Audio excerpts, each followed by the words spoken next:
யோவான் 11:40 இப்படியாக ஒரு வசனம் இருக்குங்க. இயேசு அவளை நோக்கி, நீ விசுவாசித்தால் தேவனுடைய மகிமை காண்பாய் என்று நான் உனக்கு சொல்லவில்லையா அப்படின்னு கேக்குறாருங்க. இயேசுவோட ஃப்ரெண்ட் ஆகிய லாசரு மரித்து 4 நாட்கள் கழித்து இயேசு அவரை பார்க்க போறாருங்க.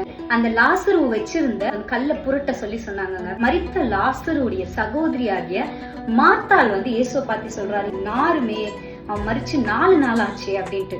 அப்ப இயேசு மார்த்தாளை பார்த்து சொல்றாருங்க, இன்றைக்கு உங்க வாழ்க்கையில ஒருவேளை வியாதியோட கஷ்டத்துல நீங்க இருக்கலாம், உங்க வாழ்க்கையில ரொம்ப மரண படுக்கையில நீங்க இருக்கலாம், இல்ல உங்க வாழ்க்கையில இதுவரைக்கும் நான் பிரச்சனையை மட்டும்தான் பார்த்திருக்கேன், என் வாழ்க்கையில சமாதானமே இல்ல, சந்தோஷமே இல்ல யோசிக்கலாம். மென்டல் ஸ்ட்ரெஸ்னால சூசைட் அட்டெண்ட் பண்ற தாட்ஸ் முதற்கொண்டு உங்களுக்கு வந்திருக்கலாம். இன்றைக்கு நான் உங்களுக்கு சொல்லுகிறேன், நீங்கள் விசுவாசித்தால் தேவனுடைய மகிமை காண்பீர்கள். உங்க வாழ்க்கையில விசுவாச வார்த்தை நீங்க பேச ஆரம்பிங்க.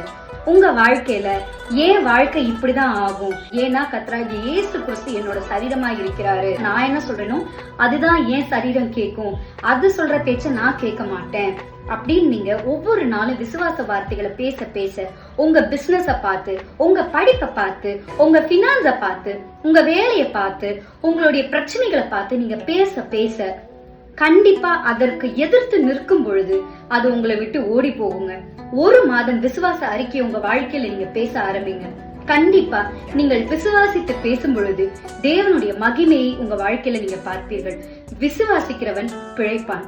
கண்டிப்பாங்க தேவன் உங்களோட இருக்கிறார். God bless you.